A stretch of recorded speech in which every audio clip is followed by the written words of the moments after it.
So once again, welcome to Scrapbook Live. I'm Megan Jax. It is November 2nd, and we have a fun page that we're going to be putting together. So if you need the handout, it's on my blog.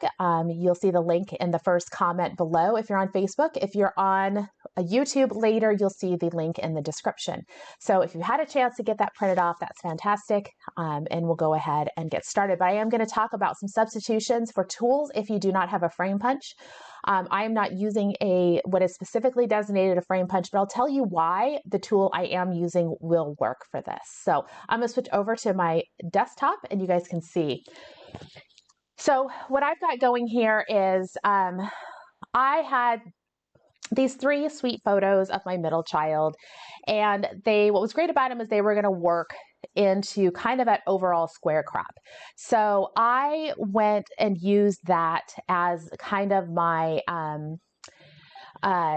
inspiration here on what I needed to do for my overall setup. So I knew I wanted to use these three photos. So what I decided to do was come down in here and go ahead and use some pretty pink colors. These are from the Botanical Burst pink papers. I just picked out some tonal options. I'll talk about those. And I needed to go with a punch that was going to work well with the kind of the theme. So for this particular page, they're using what we call the frame punches from Creative Memories. And those are punches that are designed to turn the corner. The spacing is set up very specifically so that you can easily turn the corner. And that frame punch is going to have the markings on it to be able to tell you what to do. And I really should have had, hold on just a second, I should have had a frame punch available. So I'm going to I grabbed a frame punch really quick because I should have had one of those out to show you guys. So I grabbed Petal frame punch because that was the first one that I could find. And when you look at these frame punches, you can see they have the marking there. The great thing about the frame punches is they're a self-contained punch, meaning the design is all contained right in the punch. When you punch this, you've punched the entire design. It doesn't spill over into the other, you don't have to punch two in a row to be able to get that full design. So that's the big thing with the frame punches. Our Border Maker cartridges, several of them are also self-contained. So this is the sandcastles, and you can see both sandcastles are there when you punch. So every time you punch with this Sandcastles BMC, you're going to get that entire design. You don't have to punch twice to get the full design. Another one that's going to work well would be the Pyramid Keyhole. It's going to have that fully contained design. So there are some ideas when you're looking at your punches. You want things that are going to be fully contained in that punch. If they're not fully contained, you're going to have to, as you turn a corner, you're going to have to do some fussy cutting. So that's just something to keep in mind. One that probably won't necessarily work super well. I'm trying to think real quick. I should have had an example of it. Well, you kind of just have to play around with it. And I'll talk about turning the corner, and you guys can just see and maybe have some spare paper available that you can just play with. The Mandala Burst punch is not a frame punch, but it is self-contained, meaning when I punch this, I am getting that entire burst as a design. So I don't have to punch twice to be able to get the full design. So that works fantastic for what I want to do. So I'm going to be using the Mandala Burst.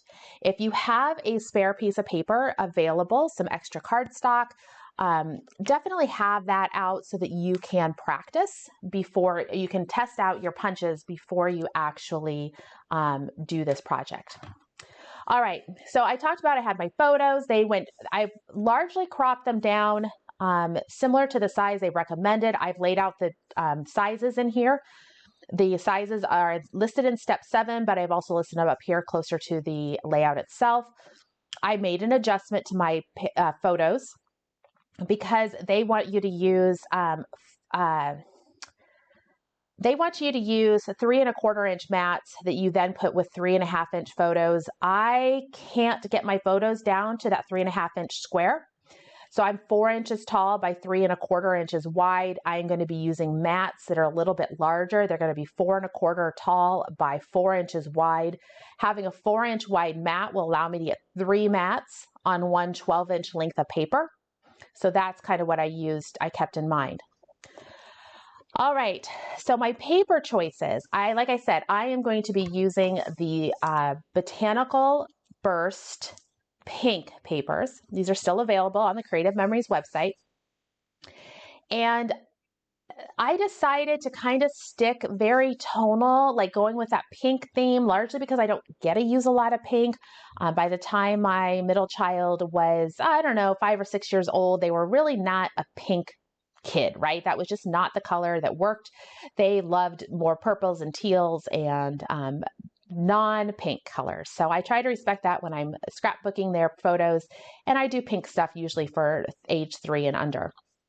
So I went tonal with the pink here, and what I've got is the reason I could have done multiple colors. All right, the Botanical Burst came in 4 different colors. I could have done that. You can see here they used the blue, they accented with some green. But the thing is my photos are they're such sweet expressions, but they're a little dull. They are not super bright. I think I could have gone in and re-edited these photos and made them pop a little bit more, but these are printed. I didn't want to mess with it. So by sticking with more of a tonal theme, not having too many different colors, I'm still letting that emphasis be on the photos. That's what's going to draw your attention in. I do have one more of a statement print that I will be using, and that's going to be along this edge here. So I'm trying to keep too much, I don't want to have anything that's going to draw too much attention and compete too much with the photos. So I'm going to leave that little bit more of the decorative paper down here and keeping it very monotone with the pinks. Okay, so to get started here, one of the things that I am going to need to do is I need a background paper. They talk about using a base paper. They use a blue base paper. And my base paper is going to be this pink dots. It's just kind of a tonal, goes from pinkish to pinkish orange colors in there. So it's going to work really nice for my background. That's my background. I liked these pretty flowers on this sheet. It's actually the opposite side of this paper here. If I wanted to be super frugal with my paper, what I would probably have done is actually just slice this paper on the diagonal, flipped over the top so that I would see that I have the pink, and then let these flowers be the bottom edge. However, I decided that it was going to take a little more time. I was going to have to hope I cut everything correctly. So I am just going to simply come in and do an L cut here. We're going to make a 1½ inch L shape. So I'm going to go ahead and do that right now with my trimmer.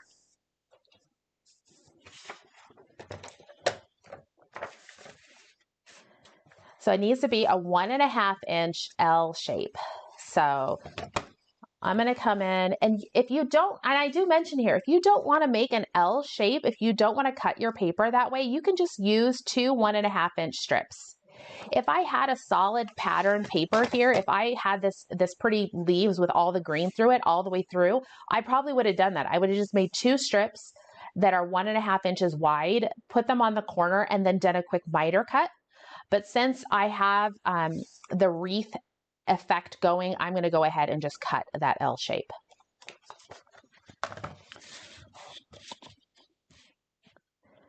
So I'm lining it up at 1½ here at the top, and I'm going to be starting from 0 and cutting all the way over to 10½, or I could start it at 10½ and cut all the way to 0. So that's 1½ inches. Rotate it, and I'm going to cut here.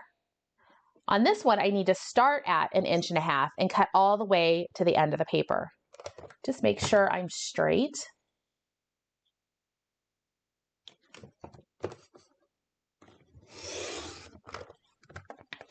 So there we go. I've got that piece there. The next thing they want us to do that they mention in step 2 is they want us to do a 45-degree angle cut on the ends of this L piece. So here and here, I need to cut at 45 degrees. So I'll just line that up on my trimmer. If you have the strips, just line up your strips and go ahead and miter cut.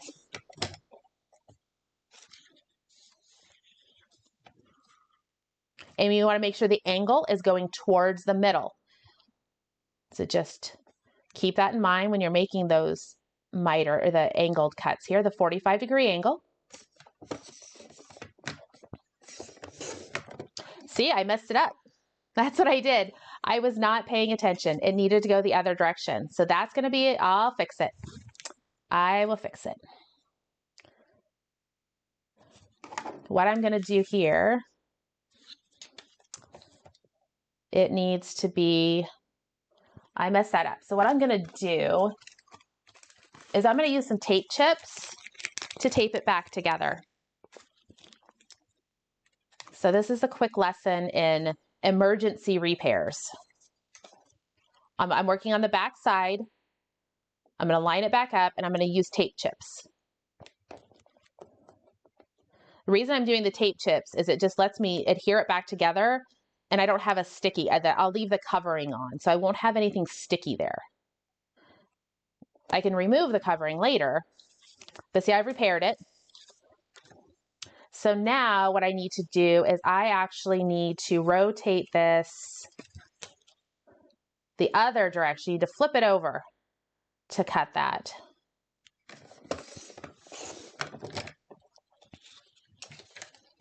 There we go. I've got it. There's a little cut there, but you can't see it. I can see Mary's over there. Don't cut. You've got it all wrong. Oh my goodness. Yes. I'd like to blame it on, I think I'm starting a little bit of a cold. My tonsils feel really swollen today. So I'm going to blame it on that, right? That I didn't have any caffeine this morning. I might be starting a cold, all that fun stuff. So you can see how this is going to come in here. And I'm going to go ahead and I'm just going to go and adhere this into place. Honestly, I am following this layout very much as it is constructed. I'm not really making any changes until I get to the snowflake border part. So I'm going to go ahead and lay this piece down.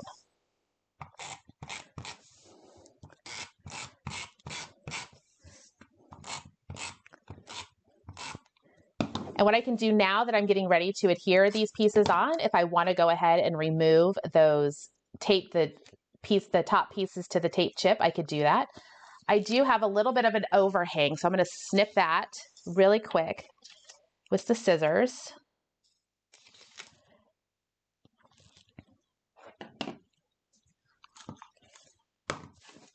And then I will adhere this into place.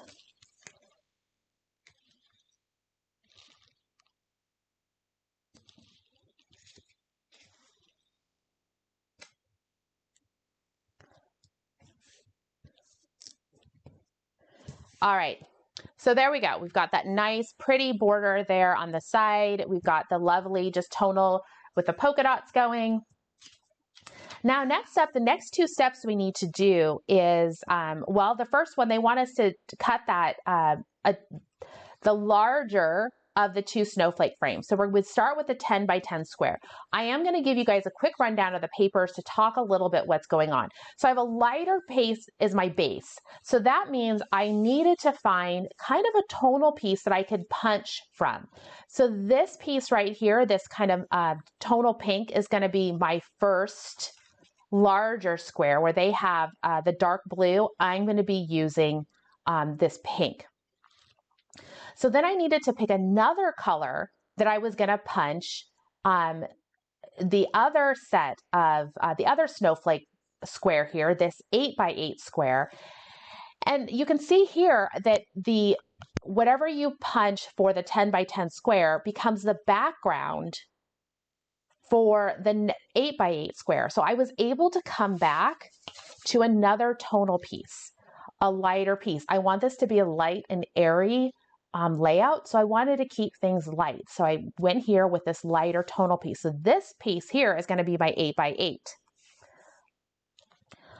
For this accent piece in green, I am going to be using this, the pink here, this dark pink. It's actually the back side.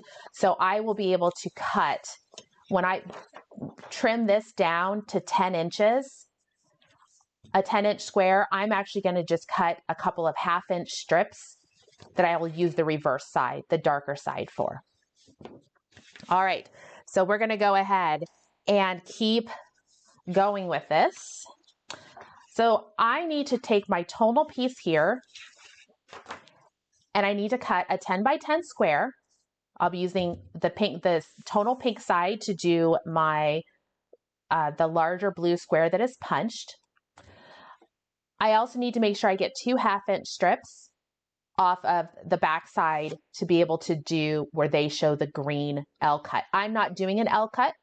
I could make that L cut as I am making my 10-inch square, but I'm just going to do it as 2 strips because I think it's just easier. You may want to do an L cut for that piece, or you could just use the 1/2-inch strips. When I was playing around with this, I had already decided I wanted to use, I think I wanted to use this corner to be my, to represent this corner. So when I cut my 10-inch square, I want my 10-inch square to be cut from this upper section. So what I'm going to do first is I'm going to make 2 1/2-inch cuts, and then I'll trim the remaining piece to a 10-inch square, with this making sure is my bigger piece. So I'm going to come in here, do 2 1/2-inch pieces, and that's because I need the back side. So 2 1/2-inch strips. I am actually cutting, these are pieces that we'll use for step 4. I'm just not doing them as an L cut. Now the remaining piece here, I need to cut to 10 inches wide. So I'm going to cut about another inch off. Rotate it. And this is that corner that I wanted to remain as part of my 10-inch square.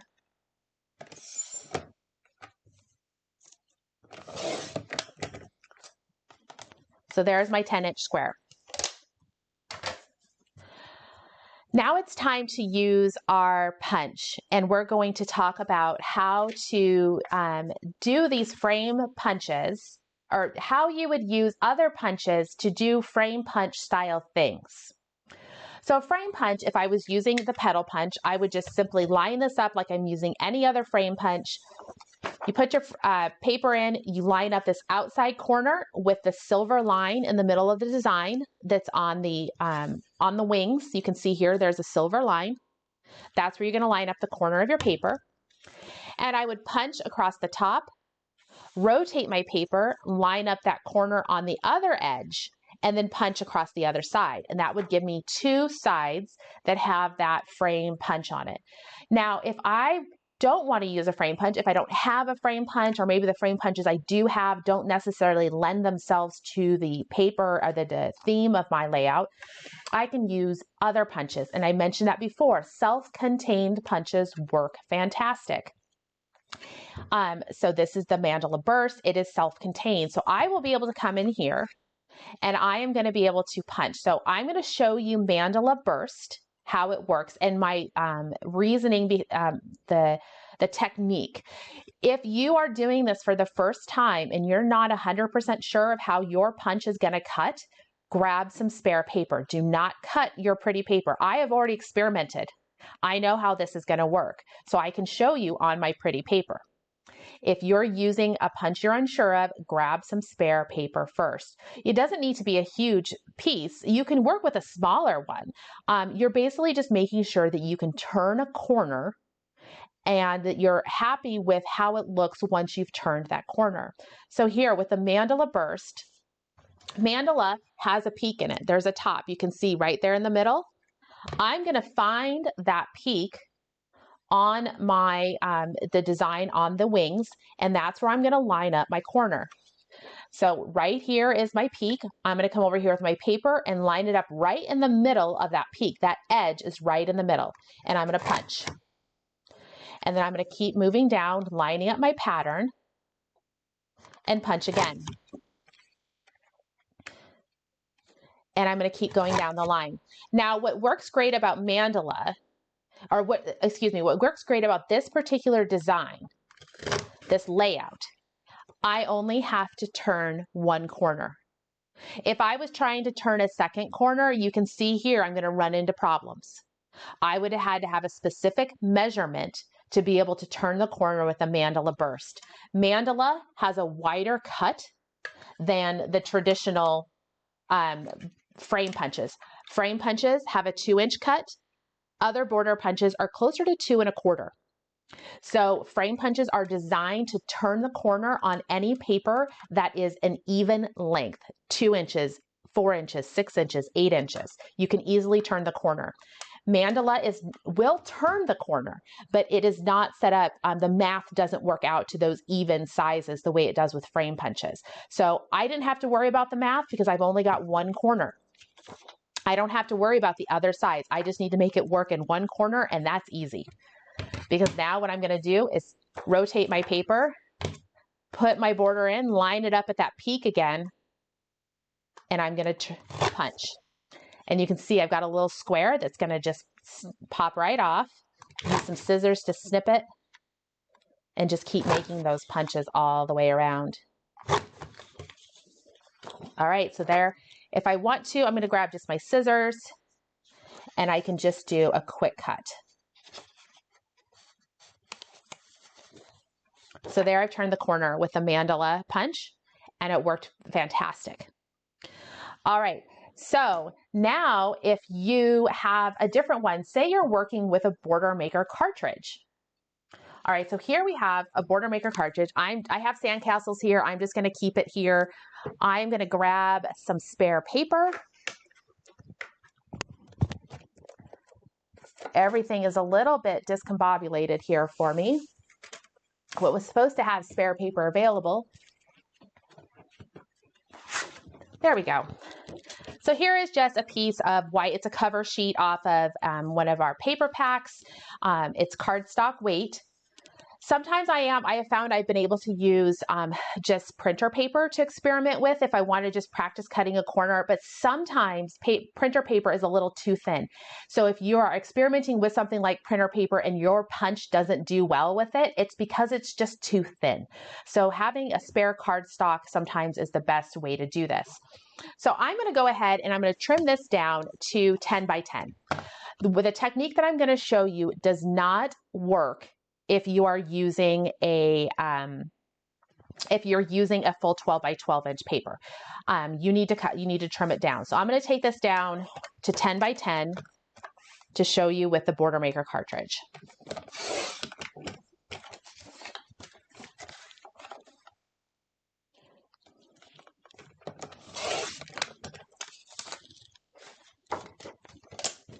All right, so there we go. We've got 10 by 10. Grab my border maker paper holder. You could freehand punch this if you wanted to. I don't necessarily recommend that because it's a lot of punching that you'd have to do.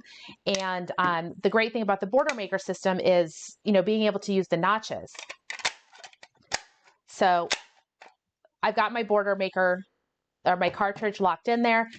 What we need to do here is we need to center our paper in the border maker system. So I've got a 10-inch piece here. And when I say center, I need the middle of my paper to line up in the middle of my border maker paper holder. So the middle of the border maker or the cartridge, the paper holder, it actually will tell you, it says 6 inches right there. The center piece is 6 inches. This little notch is at 6 inches. So you could eyeball it. I mean, 10 inches by 10 inches, honestly, is just going to come into here. I can see these notches right here. Those are a notch that are 1 inch in. You can see there's kind of a ruler here. You can use that. If you have a piece of paper that is a different size that you need to be the middle of, my technique for finding the middle, especially, is cardstock doesn't always work the best, but you can just come in here, fold it over, and just give it a quick pinch. All right, depending, cardstock might show that punch a little bit more. I'm actually going to be punching that off, but finding the middle on a piece of paper like that, just giving the fold in half, give a quick pinch is an easy way to find it. Line this up in here, line it up in the middle. I can see here, I've got to get centering it on the sides there. But what you need to do is you need to make sure you've got it centered. Now, I don't need to punch in my first slot. I'm actually going to come down and punch in my second slot. So there I punched my second slot. And for this technique, I'm going to come all the way down the line. Remember, I want to have my punches all the way down both sides. I'm not planning to completely turn the corner. I could. If I wanted to turn the corner and make this into a full page mat with sandcastles all the way around, I'd stop here. But I don't want to. I want another sandcastle there. I want my pattern to go all the way to the bottom and all the way to the side. So now I'm going to turn the corner, line my paper back up in the middle.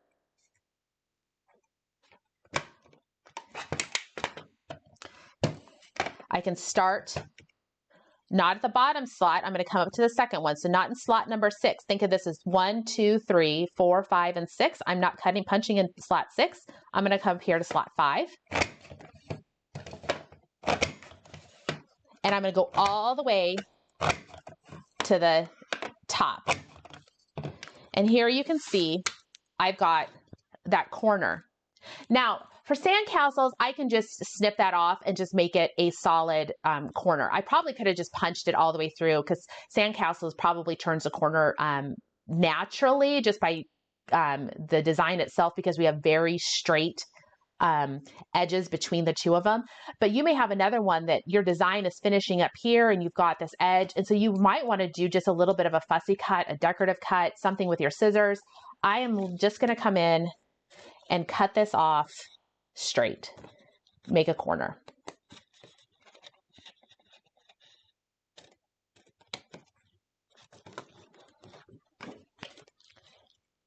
So I would just clean that up so I have a nice straight corner. So if I was doing a beach page and I wanted to have these sandcastles, that's perfect. The great thing about this, guys, is you can mix and match. I could do sandcastles up one side, and if I had something else that went across the bottom, I could do, or to do a second border maker cartridge with this. I don't have to use the same on each side. So that's something to think about. The other thing to think about is going to be the direction, because obviously across the bottom, you're going to have things be upside down. So that is something to keep in mind there. I'm going to continue to use mandala burst throughout my entire design. But like I said, you can mix and match your the border maker cartridges or your punches in here. You could use a border maker cartridge for one thing, and then you could use a regular punch for something else. So I've got the first part of my mandala, or the first layer done here. So it's going to get put in something about like this. They told us, they recommended that we overlap it a little bit. I'm actually not going to put any pieces down yet. I want to just kind of get a feel for how everything's going to fit with those, with all my pieces without adhering things. I knew this piece was going to go in just fine, but these other layers, I'm going to go ahead and wait before I adhere. So I've done my 10-inch square, which was step number 3. I have my 2 plaid pieces that are going to become my L. I'm going to have to trim these down, but you're going to see how they're going to fit in there. And I can go ahead and cut those. They need to be 10.5 inches each. So I'm going to cut off 1.5 inches. That should get me to them each being 10.5 inches.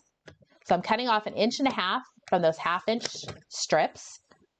I want to make them both 10.5 inches long.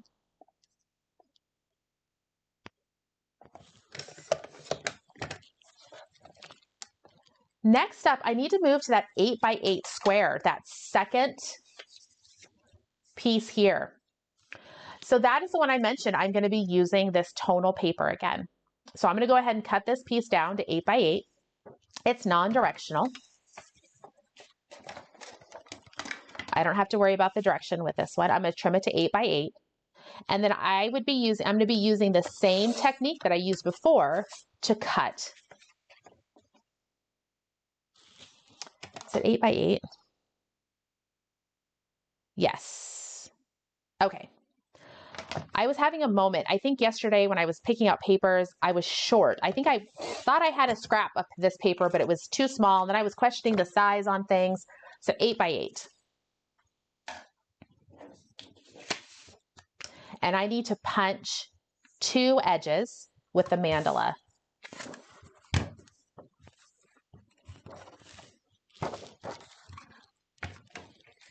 So once again, when I punch this, I'm going to start with my paper at the edge at that peak.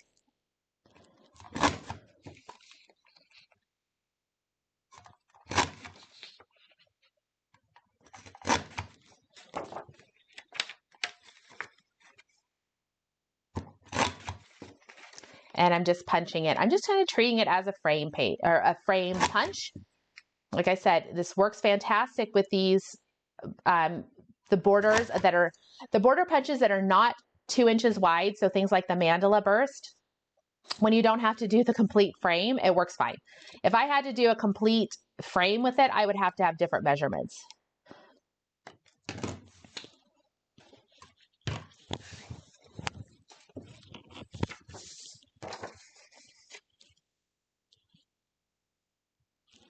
So as you can see here, I do have some contrast that I can see that mandala coming in here.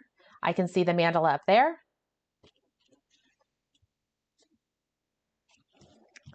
They wanted us to overlap a little bit. I don't know. I'm not 100% sold on the overlap. We'll see. One thing that could be is all of the punches take a different bite out of the paper. So when you start with an 8 by 8 or a 10 by 10 square, you might find that your overall piece here is a little bit smaller than maybe if I had done this with a frame punch. So that's just something I'm keeping in mind. I do have my photos that I'm going to be putting on here. My photos are a little on the big side, so I'm going to have to, tuck things in, do some overlap, just kind of doing that whole, just make it work. Be clustering my photos close together. Some of the photos I can trim down a little bit smaller if I need to. So there's how things are kind of coming together. Now, one last detail I need to do in here is they have one last L shape they want you to make with a 1/2 inch, like a 1/2 inch L shape.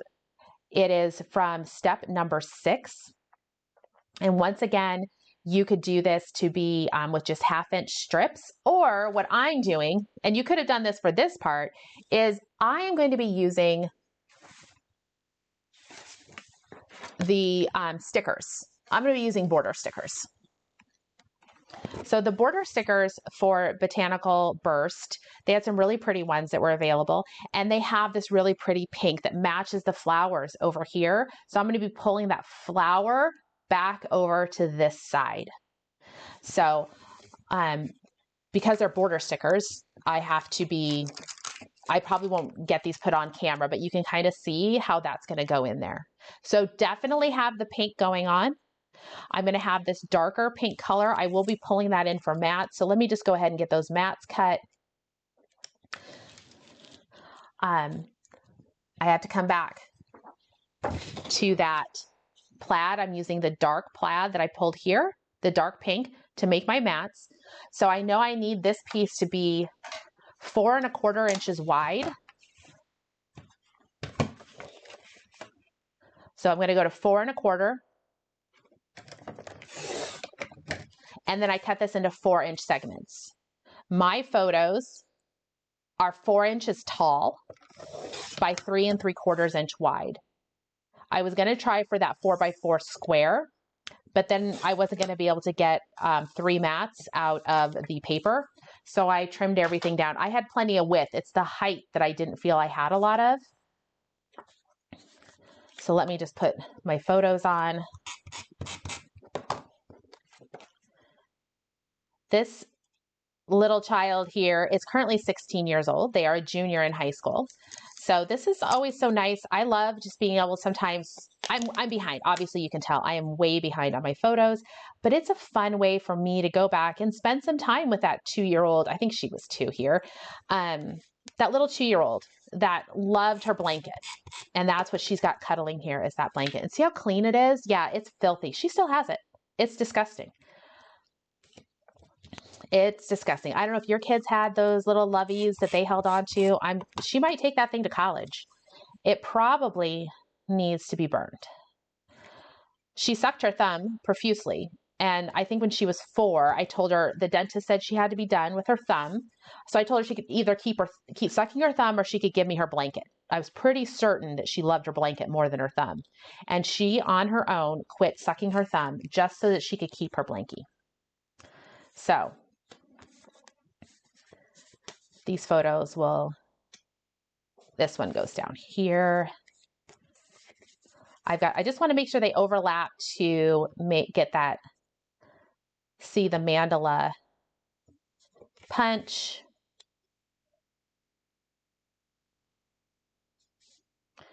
And I do have a little bit of embellishment that I'm going to put over here. I have this little love. It was part of one of the laser cut, maybe laser cut pack 3 from last year. It's no longer available, but it's super cute. And then I punched some spring leaves out of the old, it was Sweetheart Pink. It was one of the first cardstock buffets that we had. But what's beautiful about that Sweetheart Pink is that it's got a slight orange tint to it. Gives a little bit of contrast between all the pink, but there is that orange in the borders, in the paper itself. And then what I will be coming in and doing is I am going to use the flower border stickers on the 2 sides here. So I have a little bit of cleanup detail work to do to finish this up. I'll decide whether or not I'm going to use some more leaf embellishments, maybe punch a couple of additional hearts if I wanted to. And then I think I'm going to leave this up here for just a little bit of room for journaling. I don't need to say a whole lot here, but I might just have a couple of little lines there for journaling to talk about the stinky blanket or whatever comes to mind. I mean, this is, 14 years ago, so I'm going to have to come up with some good stuff for that. So, all right, that is for the most part the layout. I will have the final design and I'll post it to my Facebook page here a little bit later. Or if you're watching this on YouTube, at the end of the video, it will pop forward for you. So thanks guys for joining in for this edition of Scrapbook Live. It's so much fun. I really do. I have like a whole pile of layouts I'm getting done. I'm getting photos. That's my biggest thing, is trying to make sure I have photos to work with for these different layouts and things like that. But hopefully you had an opportunity here to see different ways you can use your tools. And I would love to see what you guys decide to put together.